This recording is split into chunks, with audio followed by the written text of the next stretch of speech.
Maayong hapon na sad mga kaigsunan, usa kay kamalipayon nga adlaw kanato nakita na pud gihatagan sa Ginoo. Another episode na kita makahimo sa pagtuon sa balaang kasulatan. Atong pasalamatan usab ang Ginoo mga kaigsunan nga hangtod karon inata sa maayo. Maayo nga kahimtang mga igsoon, wala ta na takdan niining balatian sa COVID-19 o sa mga kaigsunan nato nga adunay inani na balatian mga igsoon ato gyapon silang ipadayog apil sa pagampo lakip na usab ang mga frontliners, ang ato mga pangulo, ato ang presidente o ato mga pangulo sa atong iglesia o diri sa ato ang mga katilingban mga kaigsunan. At ko pong ipasalamatan mga igsoon, ako ang District Pastor, Pastor Benjamin de la Cruz, sa kanunay na pagtugot alang sa paghimo nato niining ato ang virtual Bible study.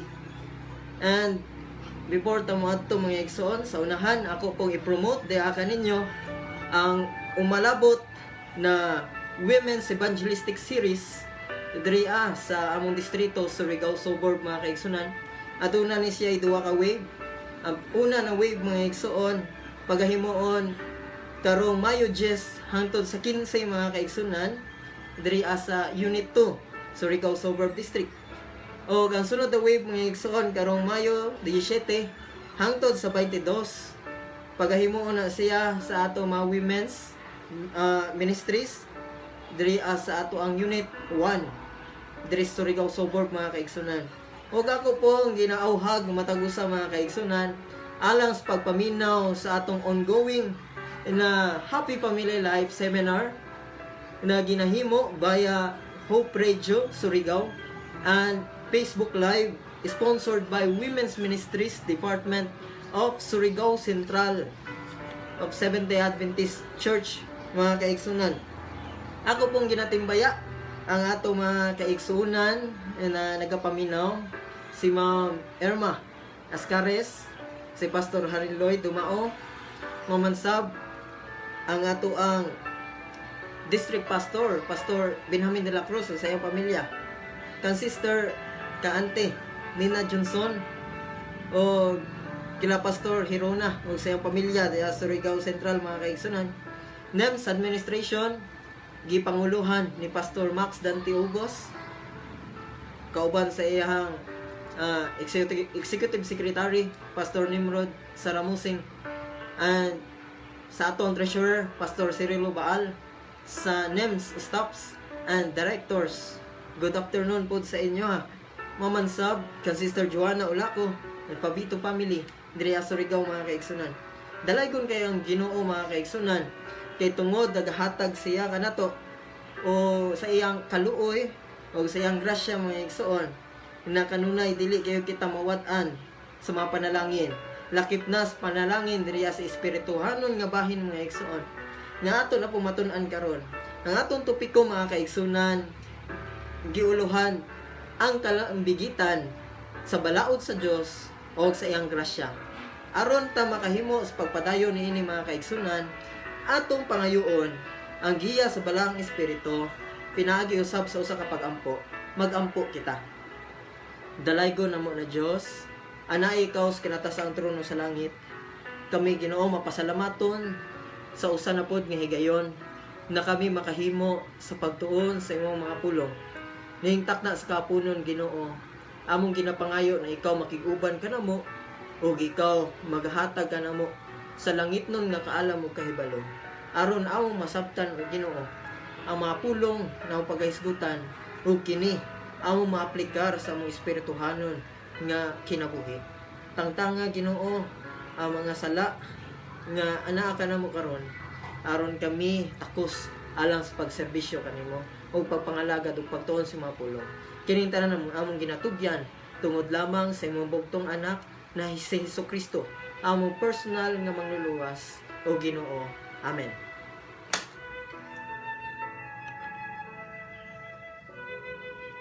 Okay mga kaigsunan, ang atong topiko ang kalimbigitan sa balaod sa Dios o sa iyang grasya. Aduna ba'y kalambigitan mga kaigsunan, ang balaod sa Ginoo diya sa iyang grasya.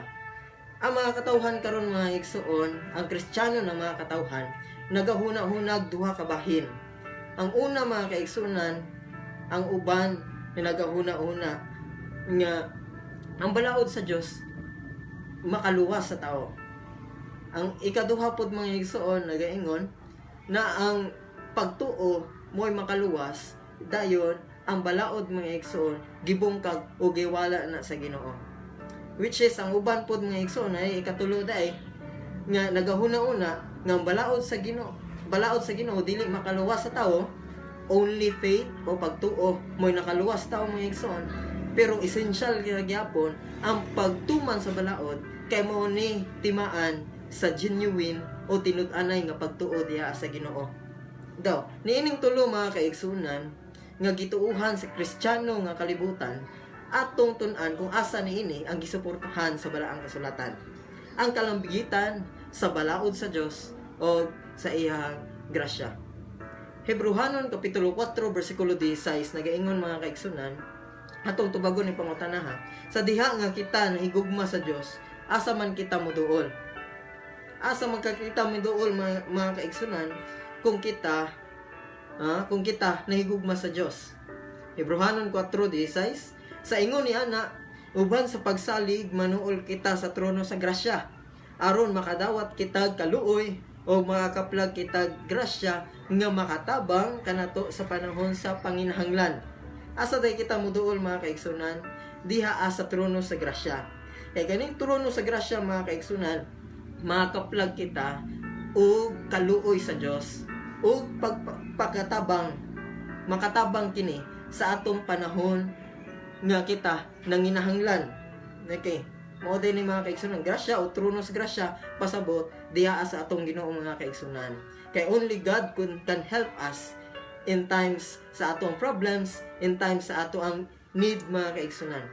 Kung balaod ang atong saligan sa kaluwasan, unsay atong dangatan? Kaya paduulon man ta sa grasya mga kaigsunan, trono sa grasya, ang uban nagahuna-una ng opposite ani mo pagduol diha sa balaod. Kung balaod atong sandigan mga kaigsunan bahin sa atong kaluwasan, unsa pod ang atong dangatan bahin na ini. Galatia kapitulo 3 bersikulo 10 hangtod sa 12. Kaya ang tanan nga nagasalig sa mga buhat sa pagbantay sa kasuguan na ilalom sa tunglo, kay naisulat na kini nga nagaingon, matinunglo ang tanan nga wala magbantay sa tanang kalagdaan nga naisulat sa balaod basahon sa kasuguan aron sa pagtuman niini. Okay, medyo malibog-libog tani ng mga teksto mga kaigsunan, pero ang sayon nato na pagsabot niini nga ang pagsalig diha sa balaod mga igsoon isip basihanan sa atong kaluwasan usa daay pagkailalom diha sa tunglo. Kung ato day saligan mga igsoon ang balaod diri sa atong kaluwasan, diri sa atong kaluwasan, kita day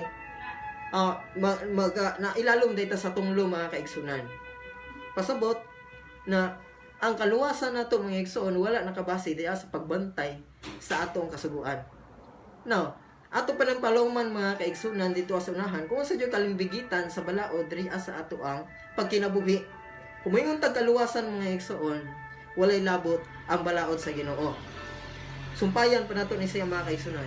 Bersikulo 11. Karon tataw nga walay tawo nga pagamatarungon sa atubangan sa Dios pinaagi sa kasuguan.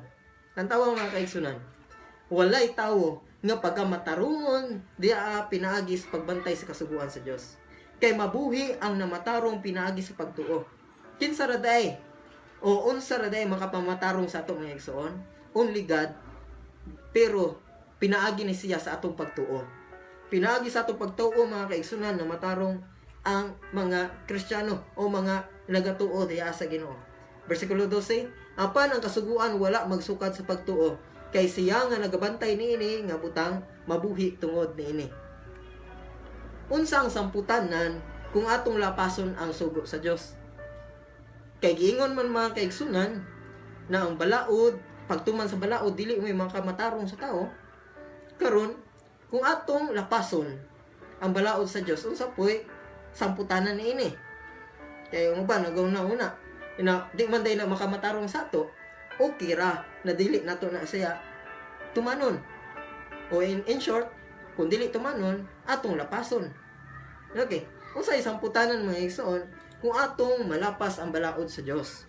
1 Juan kapitulo 3 bersikulo 4 nagaingon, ang tanan nga nagahimog pagpakasala, nagahimog paglapas sa sugo, kay ang pagpakasala mao may paglapas sa sugo. Dili pasabot mga kaigsunan nga walay kalambigitan o dili makamatarong sa tawo ang pagtuman sa balaod sa Dios. Di po nagpasabot nga pwede na po nato ni siya lapason. Kay kung ato dayong lapason ang balaod sa Dios mga kaigsunan, sabi may tabo, kita makahimog pagpakasala. Remember mga kaigsunan, kung kita nagpakasala, dili ta mahimog matarong. Di ta madeklarag matarong mga kaigsunan. Napatadra as proseso. No, kung kita magpakasala, di po ta makasulod sa gingharian sa langit mga kaigsunan. Kay walay sala nga makasulod dito sa langit. Bagong langit, bagong yuta. Na dito mga kaigsunan na mga makasala nga naghinulsol. Walay makasala, makasulod dito kung wala siya nalimpyuhan gikan sa iyang mga sala mga kaigsunan.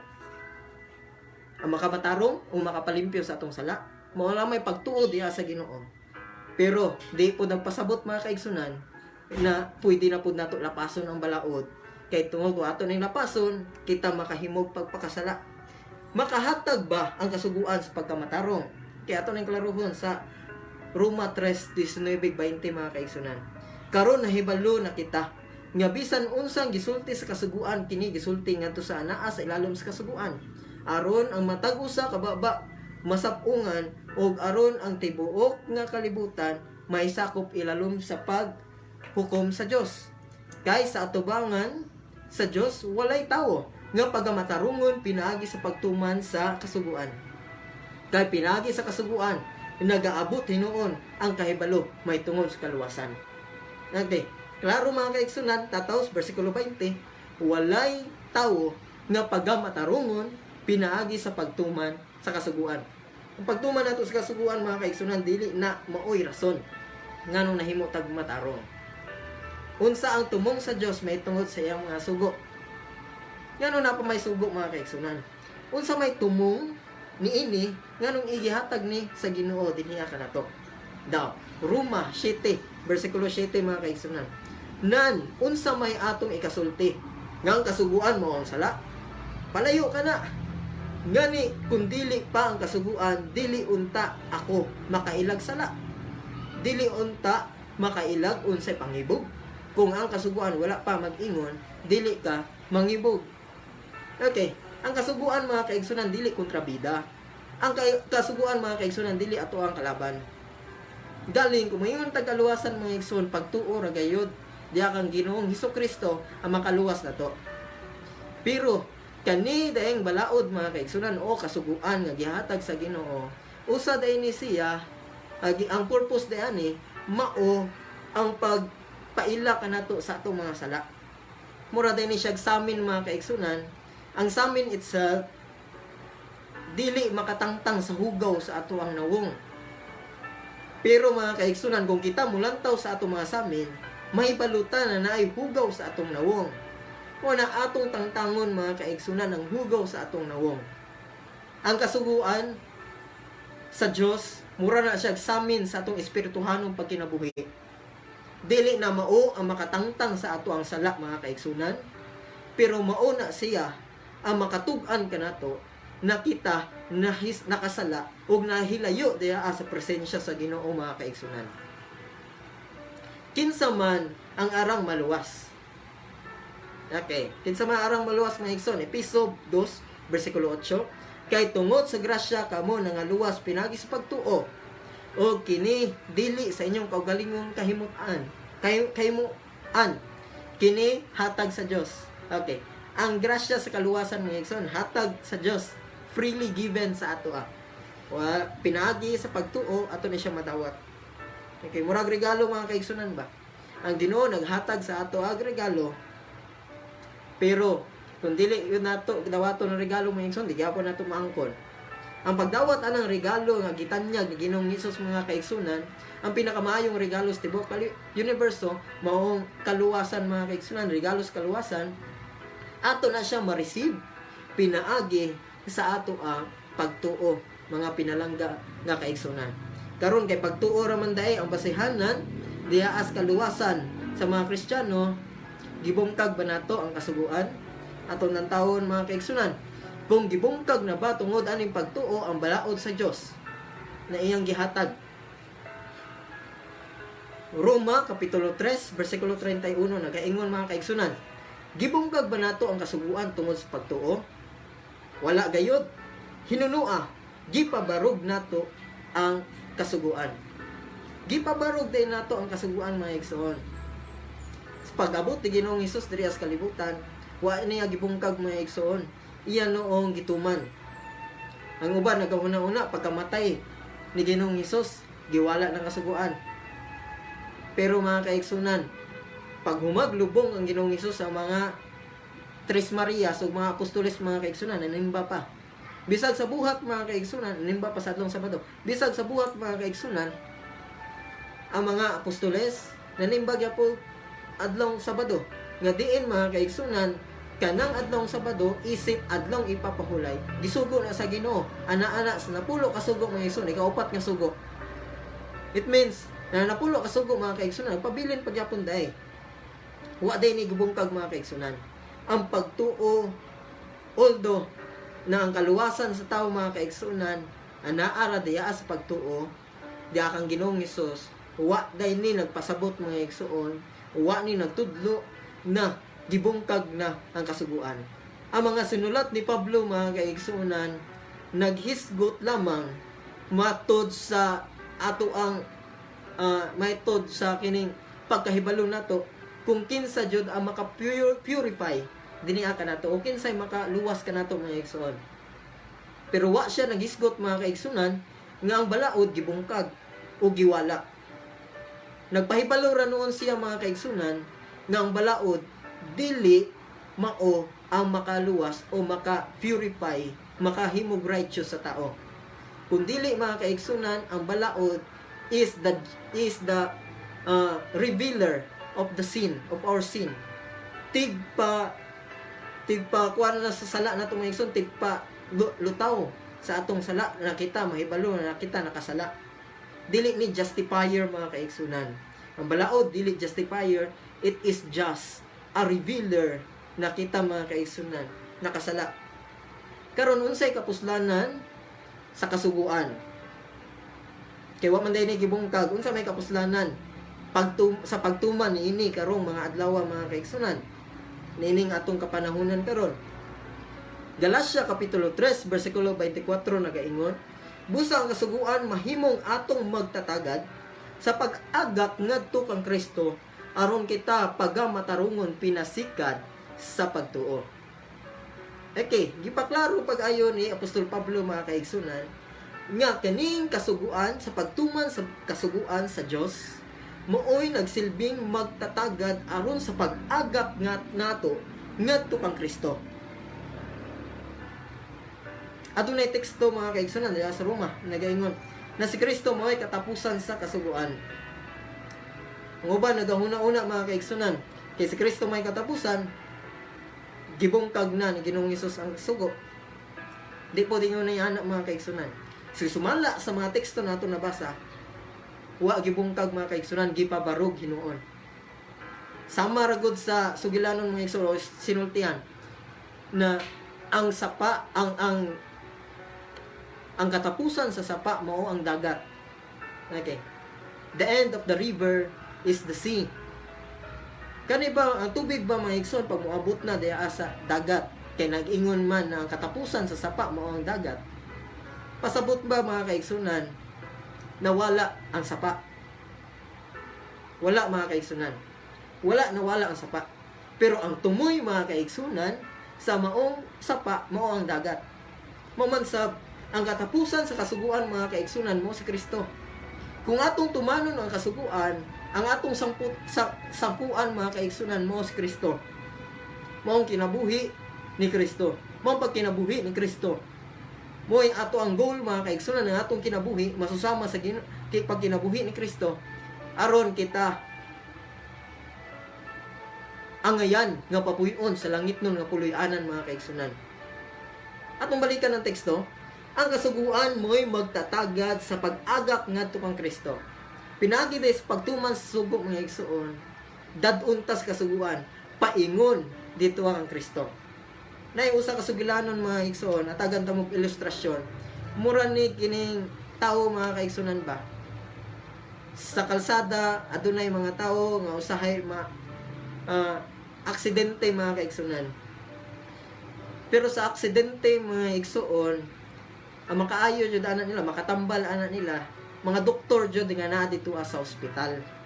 Ang mga taong nananaw diya ang mga igsoon, di jud na mo'y makatambal ni ana. Labaw nagseryoso na pagka-disgrasya mga kaigsunan. Mga first aid o mga unang lunas lamang ang pwede nato mabuhat ni ana mga kaigsunan. Karon kay ang doktor may muayo ana mga nadisgrasya mga kaigsunan sa kadalanan. Unsa may buhaton? Unsa may buhaton mga kaigsunan sa mga tao nga nadiya nakakita sa palibot? Posible mga igsoon manawag silang ambulansya. Okay.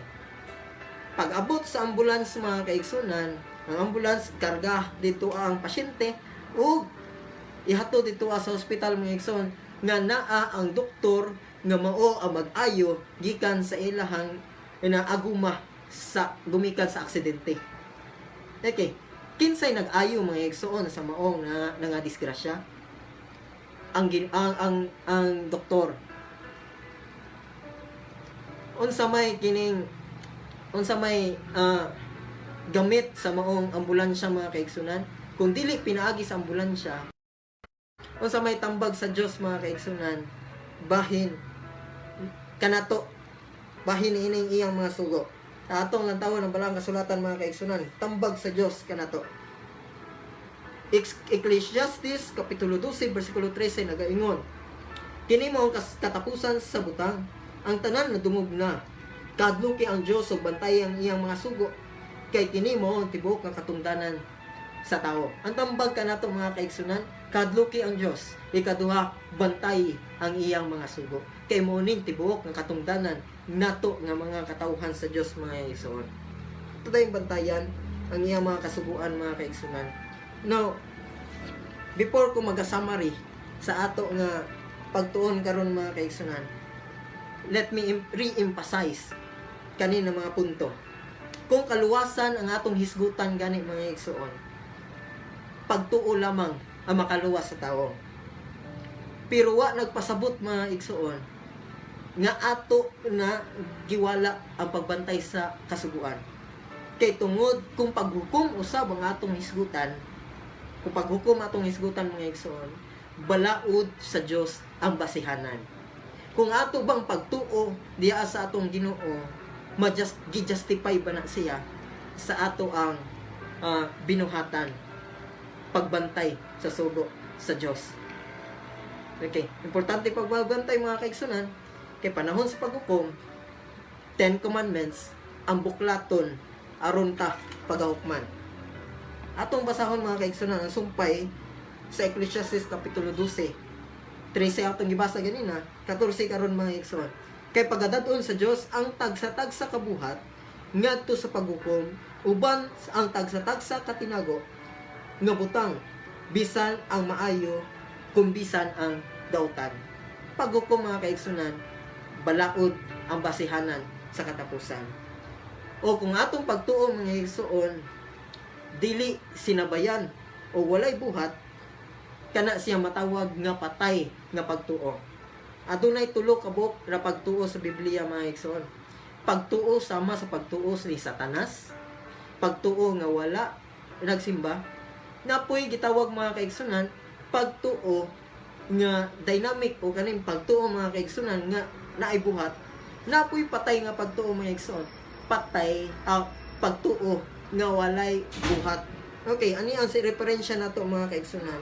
Santiago 2:26 nagaingon, kay maingon nga patay ang lawas nga mahimulag sa espiritu mamanusab patay ang pagtuo nga nahimulag sa ato ang binuhatan.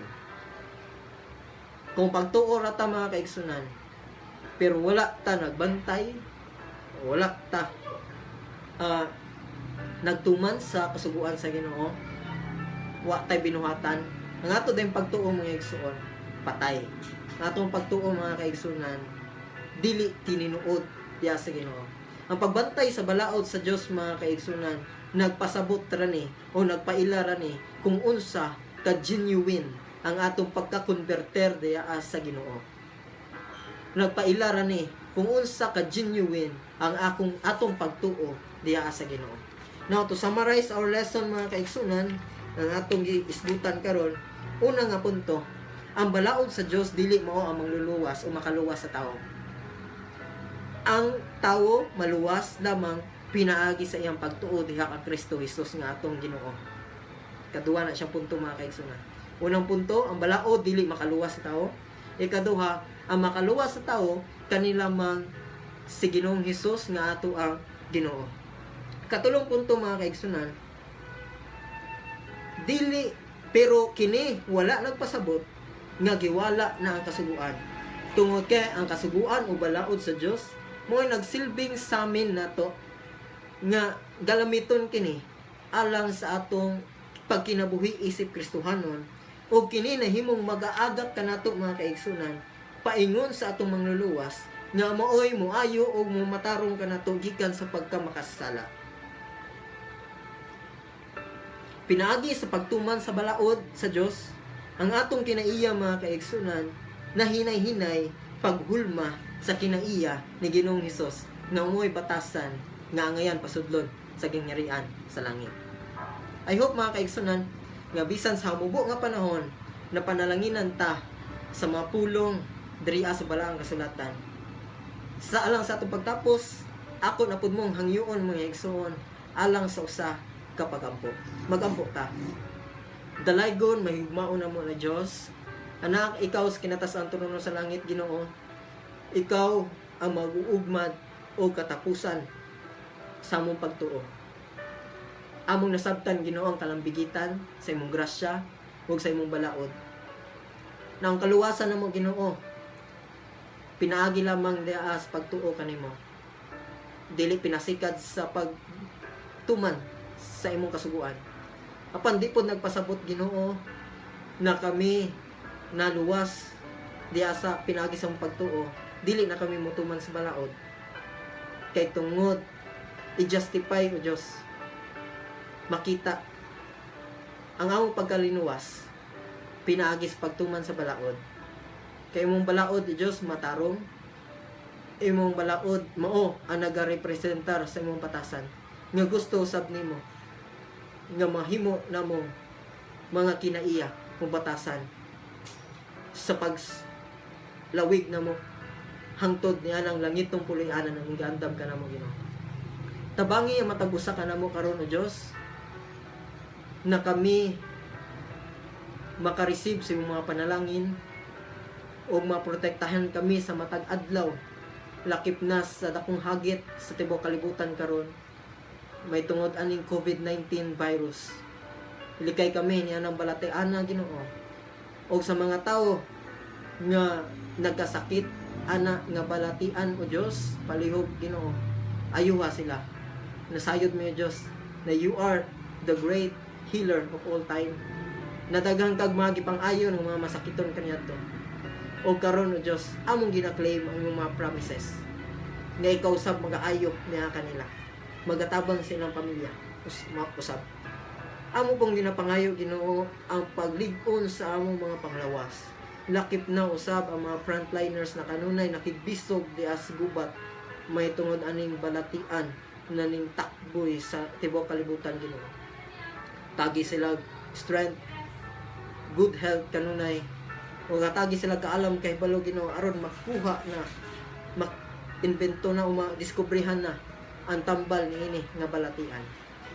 Panalangin usab ang mga leaders, church leaders, and leaders sa mga government, di panguluhan diri sa Pilipinas ni President Rodrigo Duterte. Panalangin usab siya Ginoo Ug daghang salamat kay ikaw magatubag sa tanan ng mga pagampo sa ngalan ni Jesus, among personal mangluluwas. Amen. Sa makausap mga kaigsunan, daghang salamat sa inyong pagpaminaw. Kung naamoy mga prayer requests or ganing mga igsuon, mga topiko na gusto niyo ipaabot dinhi sa ato na atong ato may matagag presentation dila sa Facebook Live mga igsuon, please comment it sa ato ang comment section aron matagan nato nagpagtagad mga kaigsunan. Ako ang inyong alagad, Pastor Elgin Jim Suson, a junior pastor of Northeastern Mindanao Mission of Seventh-day Adventists, will say to you, kung kita mahimog matinumanon sa Ginoo mga kaigsunan, siya usab matinumanon sa iyang mga saad dinhi kanato. God bless.